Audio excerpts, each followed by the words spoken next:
Good afternoon and welcome to our 4th annual Yom HaShoah Holocaust Remembrance Program. My name is Jessi Kingston and I am the Director for the Department of Human Rights and Equal Economic Opportunities. We are honored to have distinguished guests with us today, including Holocaust survivor Benno Black, Executive Director of World Without Genocide, Dr. Ellen Kennedy, and St. Paul's Deputy Mayor Kristen Beckman, as well as City Council Member, Council President Russ Stark. Thank you for joining us all, and we'll be hearing from many of them shortly. The beginning of the Holocaust is marked by the Nazis escalating anti-Jewish rhetorics and policies into violence and arrests, specifically Kristallnacht, a government-sanctioned riot against the Jews. Synagogues, homes, and Jewish shops were ravaged and destroyed as police and firefighters stood by. More than 250 synagogues were destroyed. 7,500 Jewish-owned businesses were vandalized and looted, and 91 Jews were killed. Not long after the British government began allowing children to enter Great Britain as Jewish refugees. The Kindertransport was the name of an effort that rescued thousands of Jewish children from Nazi Germany to Great Britain between 1938 and 1940. The Kindertransport went beyond Great Britain. It went to other countries. My partner's mother was a Kindertransport survivor, as well as Benno Black. She was supposed to go to France right after Kristallnacht when she went into town to help save her father. And instead of going to France, she chose to go to Belgium. This past Friday night, the beginning of Passover, I had the honor of being joined by a 91-year-old Kindertransport survivor who also went to Belgium. And what we find is that these Kindertransport children, thousands of whom had survived, were separated and many lost their families, never to be reunited again. It is a true story that we hear over and over again about the Holocaust, the separation and never finding family again. But through it all, these Holocaust survivors managed to persevere, finding love, families of their own, and moving forward and becoming members of the communities in which they joined. Today, we're going to show a short video showing the history of the Kindertransport and what one man did to help save hundreds of Jews. We are lucky to hear later after that program from Benno Black, a local Kindertransport survivor who, while he did not go to Great Britain, went someplace else. Or did you go to you did go to Great Britain. My apologies. Good afternoon, everyone. My name is Ellen Kennedy. I am the founder and the executive director of a human rights organization called World Without Genocide, located at Mitchell Hamlin School of Law. We are dedicated to education and advocacy for victims of racism and genocide throughout the world. And for more information about our organization, please refer to the newsletter at your seat or visit our website at www.worldwithoutgenocide.org. Today, it's my very great pleasure to introduce our special guest and to serve as moderator for a question and answer session after his remarks. Benno Black was one of 10,000 Jewish children who escaped the Holocaust through the remarkable Kindertransport program that Jessi Kingston has mentioned. Briefly, Benno was born to Martin and Helene Block in 1923. He lived with his family in Breslau, Germany, until the summer of 1939. He was only 13 when his family made the very painful decision to put him on a train that would take him to England and to safety. 13. As with other Kindertransport children, his parents told him that they would follow soon after. And of course, that was not to be. Benno's last memory of his mother, his grandmother, and his aunt was seeing them wave to him as they waited for a glimpse of him below a train trestle. His grandmother and aunt would perish in the Theresienstadt concentration camp. Benno isn't certain, but he believes that his mother died on a train that was headed to the death camp in Majdanek, Poland, and his father died at Buchenwald. Benno arrived in England and was placed with a host family. He later worked at a boot factory, and before the war's end, like so many of the people who came to Europe from Nazi-occupied parts of Europe, he joined in the Allied fight against the Germans. Benno was in Holland. In 1947, he made his way to Minnesota, where he met Annette. They got married in 1956, 60 years ago, and Annette told me this morning that they got the marriage license here at St. Paul's City Hall, right upstairs. But they were getting married in Minneapolis, and she should have gotten the marriage license in Minneapolis. So 60 years later, I'm not sure they're legal.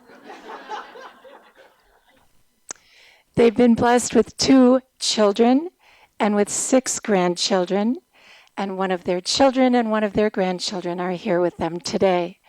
Please join me with a very warm welcome for Mr. Benno Black. Thank you, Dr. Kingston and Dr. Kennedy, for inviting me so that I can tell my personal story. First, some background. I was born in Breslau, Germany. I started school in 1932. My father owned a drugstore, a drogerie as it was called in Germany. Things started getting bad for the Jews around 1938 when the Nazi government came to power.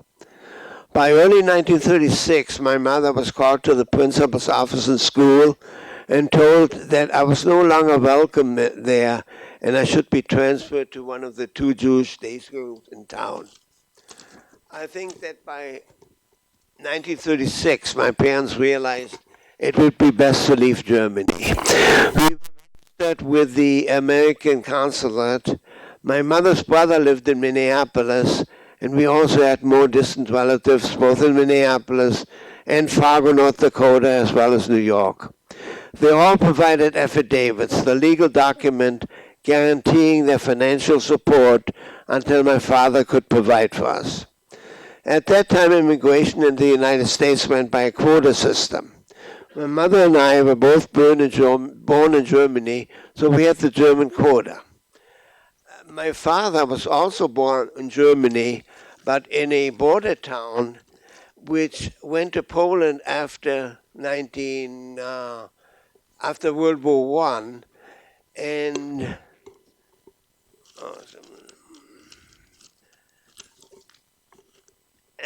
and he had, as far as U.S. immigration laws were concerned, he went under the Polish quota, which was notorious for its long wait.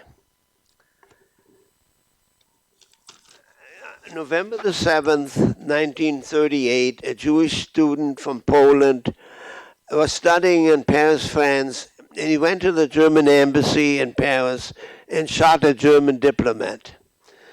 He was severely injured and was taken to a hospital.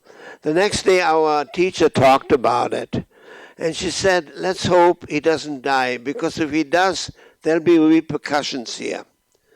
The next evening, my father and I were listening to the evening news when it was announced that indeed he had died. My father said, there'll be repercussions here. Let's hope it won't be too bad. The next morning, my father left to open a store and I left for school. When I arrived at school, a teacher was standing at the door and told me, no school today, go right on home. Don't linger anyplace. I was happy, no school. I was going to ask my mother if we can go over to my cousins so that I could play with them. But when I arrived home, my father was sitting in the living room and told me that the store had been broken into during the night and ransacked. Merchandise was thrown out onto the street. He gave me some pocket money and told me to take the bus to your grandmother's. My parents must have thought I would be safer at her apartment. When I arrived there, she was so surprised to see me. My grandmother was so surprised to see me. No school today? And where's your mother? I think it was the first time that I went there without my mother. I told her about my father's store, and after a while, my grandmother said, "Come, let's take a walk. There's a Jewish department store about 5 blocks away. Let's see if they had any damage."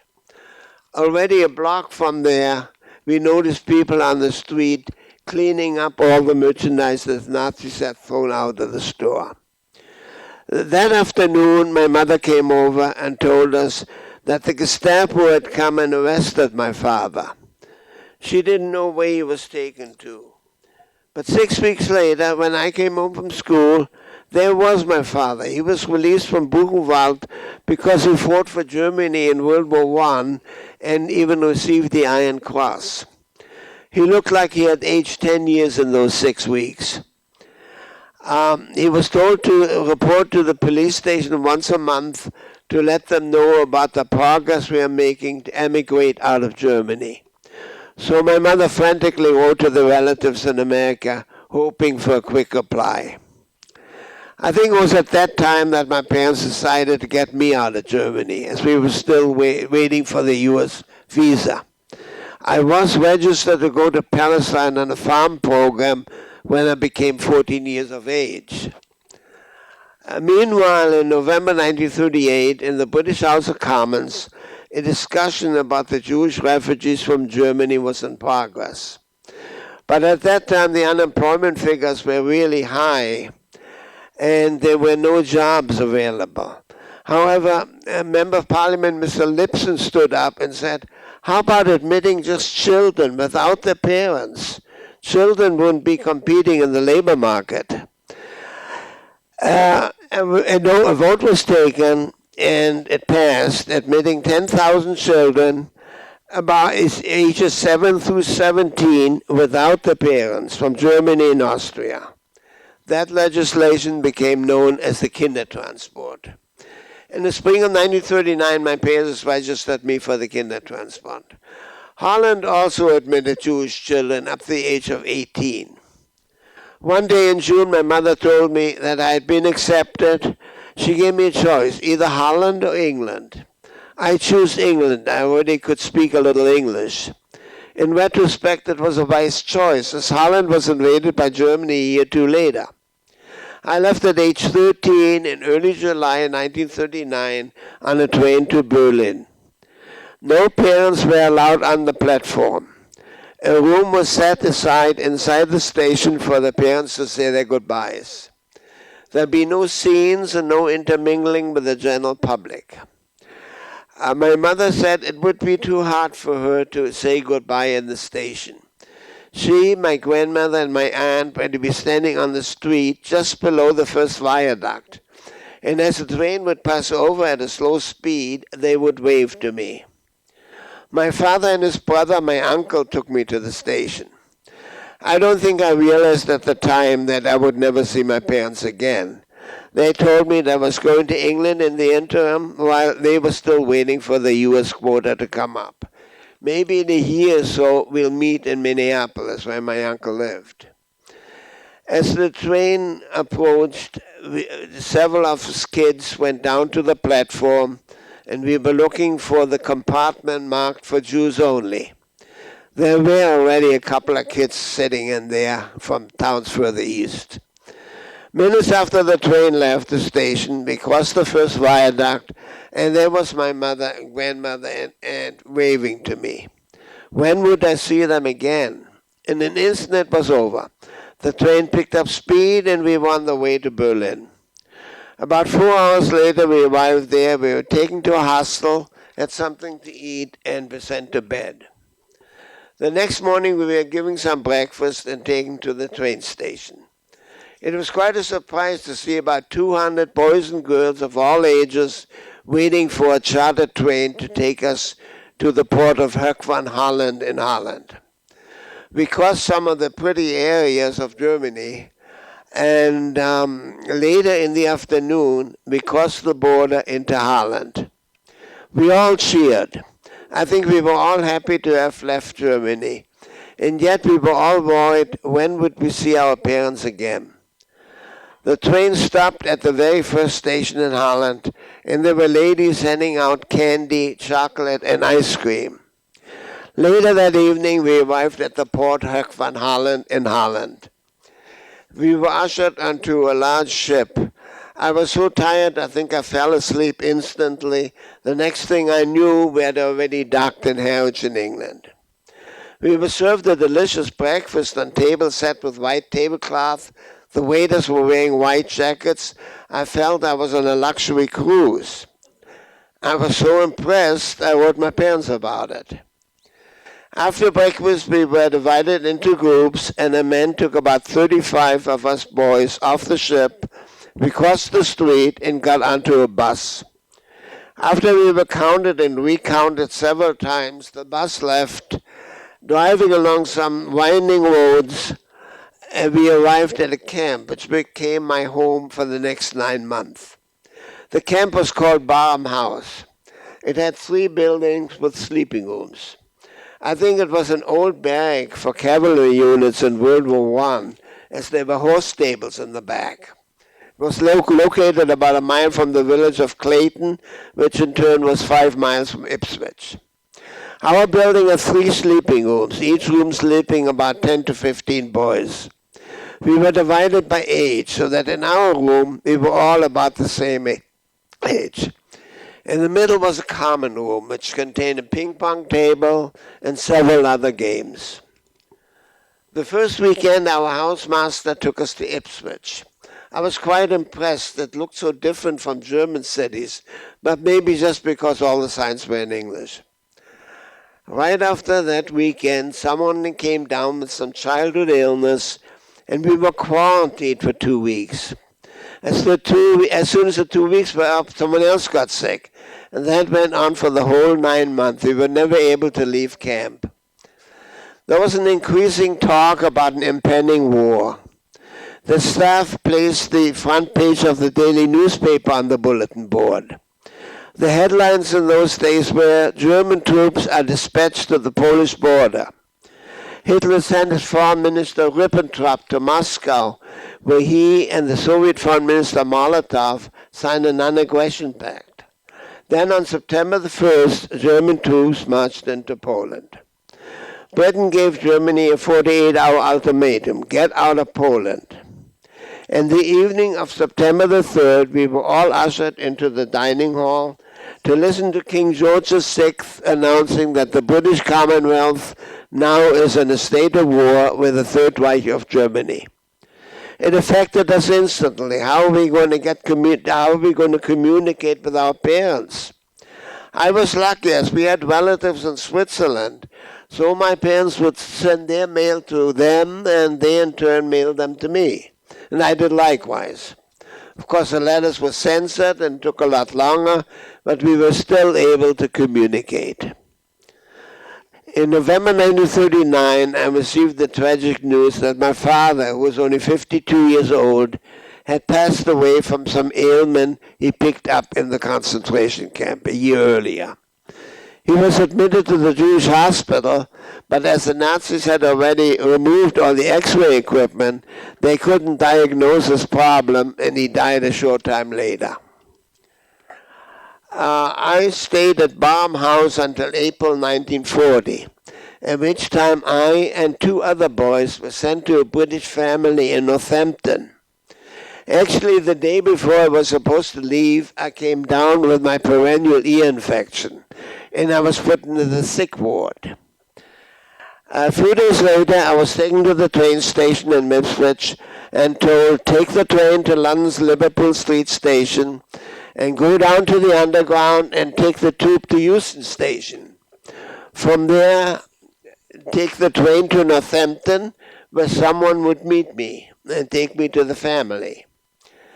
When I was at Liverpool Street Station Underground, I was looking for Euston on the bulletin board, but I couldn't find Euston marked any place. I must have appeared very confused as a gentleman asked me where I wanted to go to. Houston is on the Northern Line, he told me. We're here on the Metropolitan Line. You have to take the tube to King's Cross and there transfer to the Northern Line. Houston will be the next step after King's Cross. Here, I'll take you to King's Cross. I offered to give him a shilling or two, but he wouldn't take any money. When I arrived in Northampton, I looked up and down the platform, but I couldn't find anyone looking for me. Again, someone noticed my confusion and asked me where my destination was. With my limited knowledge of the English language, it was hard for me to explain the situation. Besides, I didn't even know the name of the people that were supposed to take care of me. So he took me to the police station. Thereafter, the police were phoning around for about a half hour. They finally located the person who was supposed to meet me at the railway station, Mr. Todd, who was in charge of the Jewish Refugee Committee. He had an emergency call from Nottingham and will be back in a couple of hours. After that, the policeman became much more friendly. One even gave me his lunch to eat because I hadn't eaten for a while. After a while, Mr. Todd picked me up and took me to the family where I was supposed to live. He introduced me to Mr. and Mrs. Wrigley, an older couple who were already retired. I also met the two boys who left camp before I did. The very next day, I was taken to a leather factory nearby where I was going to be employed. Northampton was well known for its boot and shoe manufacturing. One of the other boys was already employed there. The very first day, our landlady introduced us to tea and biscuits. Biscuit is the British word for cookies. One would add milk to the tea, and that was something that seemed strange to me. Tea and biscuits were served between meals. After a few days, we were issued ration books. Everything was rationed. Fruit like oranges, grapefruit, or bananas were impossible to buy. Milk and eggs were available for children only, and we were not children anymore. But we always had enough to eat. We didn't really like to live with this couple. After all, we were just teenagers, and they must have been in their 60s. We kept complaining to Mr. Todd, but we were told how fortunate we were compared to staying in Germany. And of course, he was right. Sundays, everything was closed in town. There were no cinemas open to go to or no new stores open to browse around in. Sunday evenings, we would join all the other kids in town and do what was called the bunny run. One would walk up and down Main Street, the boys would ogle the girls, and vice versa. That had been a Sunday night ritual well before we arrived. As we were not that fluent in the English language, the three of us would always converse in German. But one day, Mr. Todd called us into his office and told us to speak English, at least in public. People were complaining about hearing German, and after all, we are at war with Germany. German planes would drop incendiary bombs on London, which started many fires. Because of the danger of these bombs being dropped on Northampton, every factory had to keep 2 or 3 employees in the building all night. It was called fire watch. We took turns. My turn came on once every 2 weeks. We played darts until way past midnight, and of course we were very tired the next day. As there were no problems in Northampton, the fire watch was discontinued after about a year. One star-studded cold November evening, the siren sounded. Our landlady told us to take shelter under the staircase. We heard a constant drone of German bombers overhead, but after a while, as nothing was happening, we went out to the backyard and watched a huge display of anti-aircraft guns and searchlights lighting up the sky. The next day we found out that the city of Coventry, the motor capital of England, which was 32 miles away, was heavily damaged. We were lucky in Northampton. Not a single bomb was dropped during the whole 6 years of war. After about a year, as we were constantly complaining about our lodgings, they let us find another place to live. I moved in with a family I knew from work. They had 3 boys, slightly older than I was, but they treated me like I was their younger brother. When I became 18 years of age, I volunteered to serve in the British Army. I joined the King's Royal Rifle Corps, partly because it had an American connection, the 60th Royal Americans.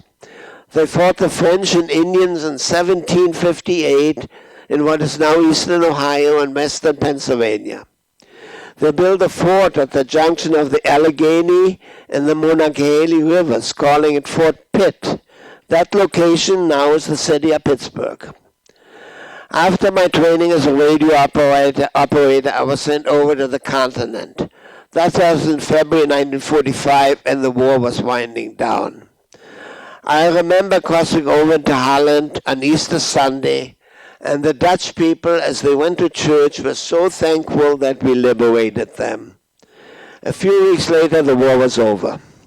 We stayed in Germany a few more months as a British Army occupation, and then we were sent over to Tripoli in North Africa, where I stayed for 6 months before I was discharged. As the Allies liberated the concentration camps, the horror of the Holocaust became apparent. I found out from my uncle, who survived Auschwitz, that my mother was sent to a camp near Lublin.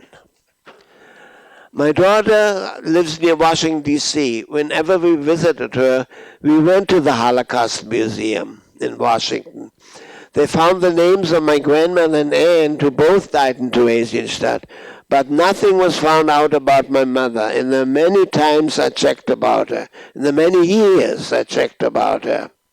And just about 3 or 4 years ago, I was there, and I was sent into another area at the museum, and a man was on a computer and found out that my mother died on the train taking her to the concentration camp Majdanek near Lublin in April 1942.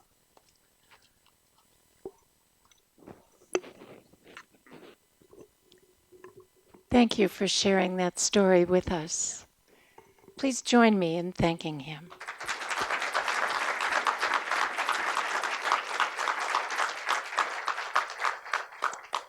Benno, I have a lot of questions that I want to ask you about. I'm curious about what life was like for you in Germany when you were very young, before Hitler. Did you or your family experience any anti-Semitism before Hitler came to power? Not that I know of, but of course I was so young. I was, Hitler came to power in 1933, so I was 8 years old then. Were you friends with non-Jewish children in At your that neighborhood? time I was, yes, yeah. And when the school closed for you, when you were no longer able to go to school, what about the non-Jewish friends? Did they continue to be your friend? Only one, a Catholic boy who was planning to become a priest. Oh my. And he went to a special school. And later on, I even helped him with his Hebrew, because he took Hebrew in school. And he helped me with Latin, because I took Latin in school. How did it feel to you the day that the teacher told you and your mother that you could no longer go to your regular school? Yeah, I don't really remember what I felt like, no. Once Hitler came to power in 1933, the Nazi influence expanded very quickly. There were many Jewish families who were very observant as Jews, but there also were families who were more secular. Did you notice any conflict or tension between those different Not observance? really, no, not really. Okay. No. You mentioned in your remarks that your parents knew that by 1936, time was growing short to try to leave Germany. Yeah. And that your family was contacting the relatives here in the United States. Tell us a little bit about the family here. And when you did come to the U.S. later, what kind of connection you had to them? Yeah, well, my uncle, my mother's brother, he picked me up at the train station in Minneapolis. And then I think probably it was the next day I was invited at some more distant relatives for dinner together with my uncle. Was there ever any conversation about what the family here had been able to do to try to rescue your family? Well, I know they gave us affidavits, the legal document guaranteeing their financial support. And even that was not enough for the American government. Yeah, apparently that's right. Yeah. And that's something that certainly thousands and thousands of Jews had attempted to do, to contact friends and relatives here who did indeed guarantee that they would be the ones responsible for these Jews who were trying desperately to flee. It was in the 1930s, and there was Depression time in this country, and there were just no jobs available. Yeah. So one of the big issues, as you said, was that people in this country were unemployed, and there was a great fear of adding to the unemployment following the 1929 stock market crash. Tell us a little more about that trip on the Kindertransport. You were 13. You were there without family, without parents. Were you scared? I don't think so. I found out much later that a man was helping us come over to England. I didn't realize that until much later. But you got to that Liverpool Street station and looked for Euston Station to be marked, and then you had to get yourself to a totally different tube location and find Euston Station, all of this without knowing much English. That's true, yeah. You were an amazingly resourceful 13-year-old. But a gentleman noticed that I must have looked awful confused, but he helped me. In fact, he came to King's Cross with me and showed me where the Northern Line was, how to get to the Northern Line. You know, that's an amazing story for all of us to hear. That several times in these stories that you've shared with us today, someone approached you and offered help. Yeah. And I want us to think about being here in Minneapolis and St. Paul, where there are so many people who are immigrants and refugees today, and the opportunities that we all have to reach out and to lend a hand, to welcome people, to take that extra step. You were on that Kindertransport, you were on the train, and then you were on a sea voyage to England. Right. Was that the first sea voyage? First time I've ever seen the ocean. In fact, I was looking forward to see the ocean, but I was so tired. Next thing I knew, we had already arrived in England. What was it like for you when you first came to the United States? Did you come through Ellis Island? No. How did you get here? No, actually, it was on a ship, ship which was used in World War II for troops. And we had a lot of children. This is in August, and there was a lot of students that were studying in Europe came back to the United States because it was August. So there was a lot of people my age on that ship. And this time you saw the ocean, you didn't fall asleep. No, no. You were in England for a number of years before coming to the United States. 8 years. And you were very young when you first arrived. How did the children in England, the English children, respond to you and to other children who had come from Nazi-occupied Europe? Everybody was very friendly, exceptionally friendly.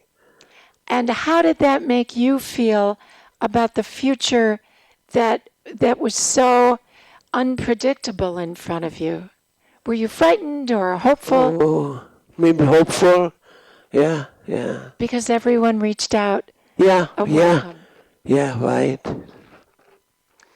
What about the adults? What about the English adults? You've mentioned these people in the train station, the police officers. That's right. What about just in the town of Northampton?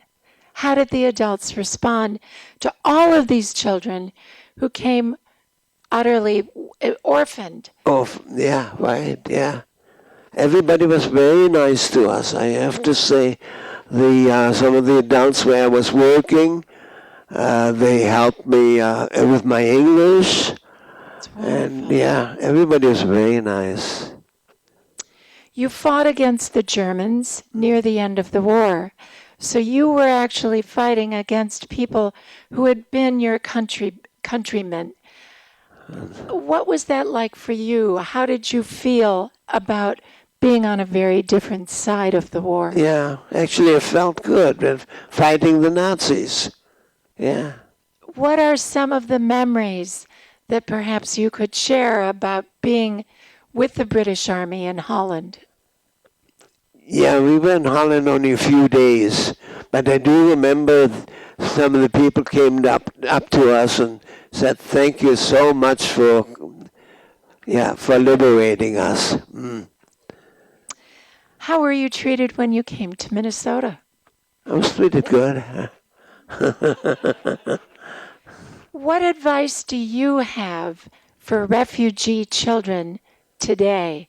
So for children who are coming perhaps from refugee camps along the Thai border, or refugee camps from Kenya or Ethiopia or wherever they might I know, yeah. What would you recommend? What words of wisdom to those children? Oh, it's hard to say. Yeah, just hope for the future. Hope for the Yeah. future. Yeah. Finally, Minnesota is home to proportionately more immigrants and refugees than many other states in the United States. What could we all do, those of us in this room, and as we go forward after hearing your story, to make our state a more welcoming place? How can we make Minnesota be home sweet home for everybody? Yeah, welcome everybody. Be nice to them. Be nice to them. Yeah. I think those are really powerful words. We are so fortunate that you were able to get out on the Kindertransport. 10,000 children without parents traveled alone across Europe, across the ocean, to Belgium, as Jessi mentioned, to England, to safety in various parts at the time of unoccupied Europe. Yeah. But fully 1.5 million Jewish children perished during the Holocaust. So the fact that we have a Kindertransport survivor here with us today is truly a remarkable story for all of us in Minnesota to be able to say we are proud that Minnesotans all those years ago welcomed you. Oh, thanks. And we are very proud that your family members are here with us today. Thank you for sharing that story. You're welcome. It is now my great pleasure to turn the microphone over to Deputy Mayor Kristen Beckman. Hi, my name's Kristen Beckman, and my family is Jewish. And so today's conversation and the recognition of the Holocaust Memorial is very powerful for me. And in Benno's story, I will admit I'm most connected with the mom in that story. My son is 13. And we affectionately call Ethan Captain Oblivious because he is just oblivious to the world around him. He kind of moves through the world, and the idea of putting him on a train right now to a country where he didn't speak the language, where he had to navigate all of those things, and to stand under a train trestle and wave goodbye to him is quite unthinkable. So thank you very much for being here, in all of our busy lives, to just say stop for a minute and think about some of these realities, some of the atrocities that have existed in our world history, and commit ourselves to making sure that that doesn't happen again is very important. So I appreciate that. And with that, we have a proclamation from the city of St. Paul that I would like to read and then give this to you. So, whereas on November 9th and 10th, 1938, during a night called Kristallnacht, Nazis destroyed 267 Jewish synagogues and community centers, arrested 3,000 Jewish men, killed 100 people, and harmed many others. Whereas in an effort known as the Kindertransport, Jewish refugee aid organizations acted swiftly in response to Kristallnacht and convicted decision makers to arrange for the emergency evacuation of children. Whereas Sir Nicholas Winton joined the efforts and organized a Kindertransport rescue operation, raised money and found foster families, saving 669 children from Czechoslovakia. Whereas children aged 17 and under had to leave their families behind, travel alone, and cross borders to survive. Whereas Kindertransport saved the lives of 10,000 children, many of whom joined the British Army to fight against the Nazis.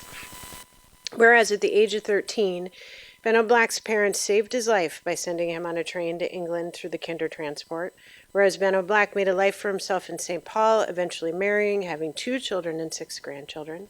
Whereas we honor Benno Black and all the children saved by the Kindertransport, their families, and all the aid organizations and individuals who carried those children to safety and gave them a safe home to stay. Whereas we will remain vigilant against hatred, persecution, and tyranny, and will provide sanctuary to refugees fleeing persecution today.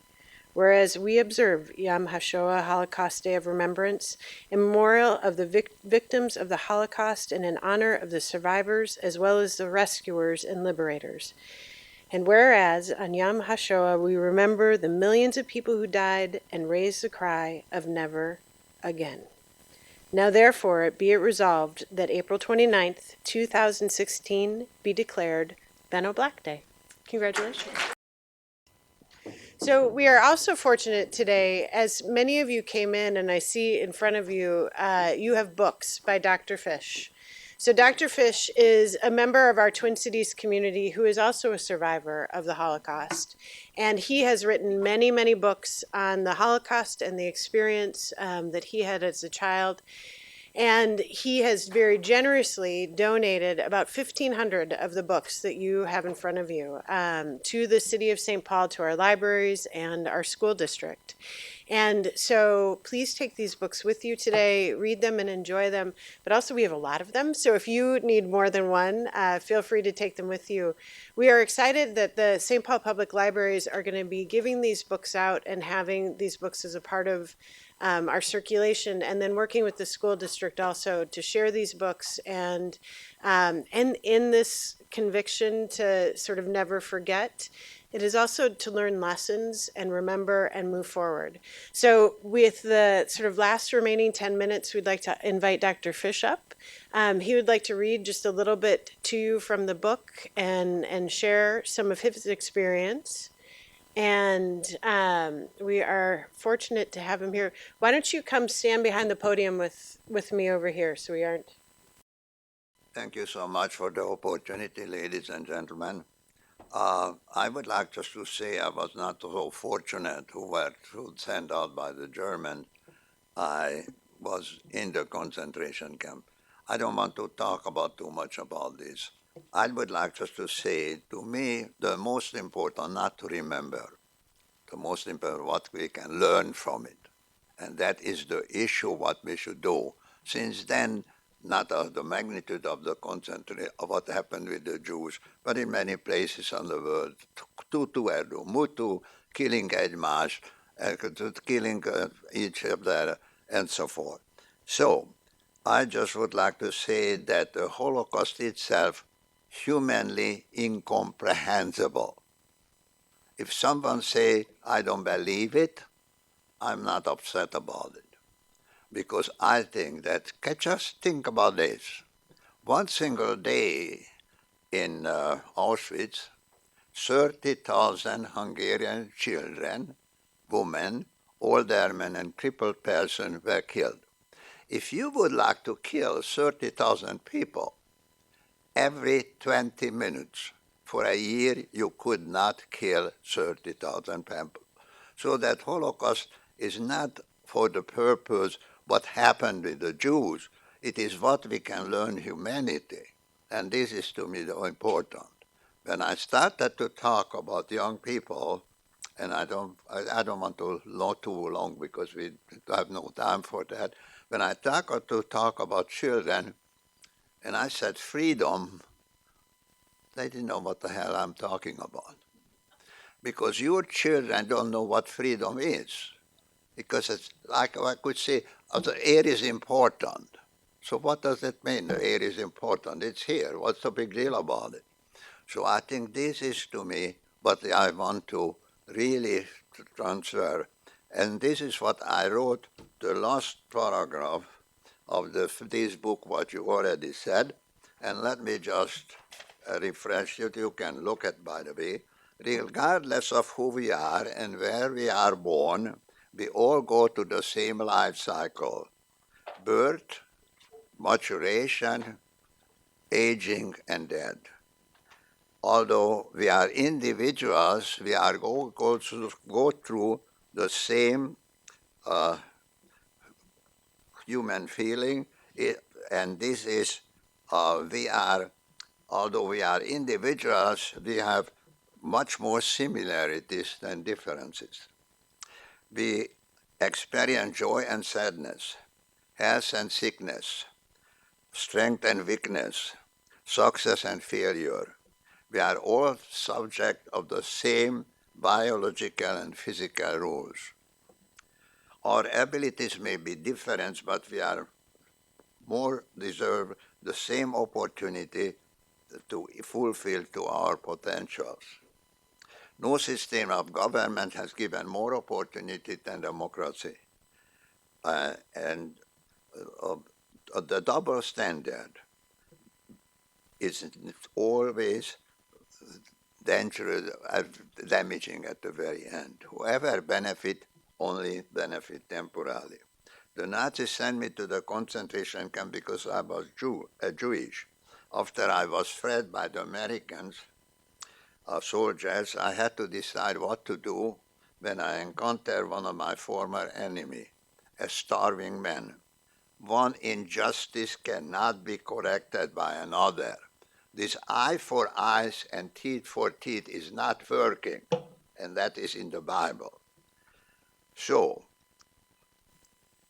we are here together on a small planet, and we all play a role in each other's lives. We all represent an individual segments of wheel. It maybe looks like that mine goes up and yours goes down, but the wheel is just turning toward your future and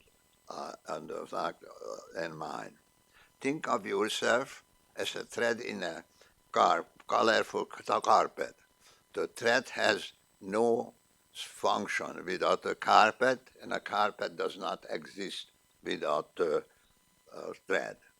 In the same way, your existence meaningless without others. Just think about it. If it would be not stupid people in the world.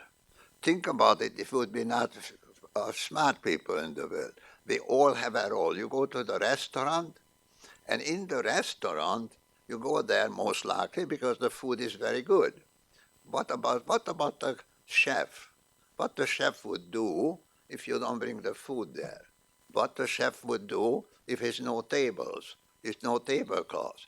We all depending on each other, even if you don't know about it. We're depending on other countries' work, and we're depending on all of us work. To ensure good life, we all have to go through the same cycle. Then we have roles of to do compassion and also fair play. Treat others as you want to be treated. Learn to understand and accept what makes us different. You can even enjoy it. Join with others to guarantee freedom for all. The most important lesson I have learned in my life is this: must always become remain humane, even in inhumane circumstances. Like butterfly break free from the darkness to seek the light, similarly, the humans are through the history seeking for freedom. We who are fortunate, we have to accept it, we have to fight for it, and we have to extend it. And this is all what I have to say. And have a very good life. It's hard to follow those words, and so I will just end by thanking everyone for being here today and for participating, and to our wonderful speakers and Dr. Brown. It has been an honor to have everyone and your family, and thanks very much, and everyone have a good weekend.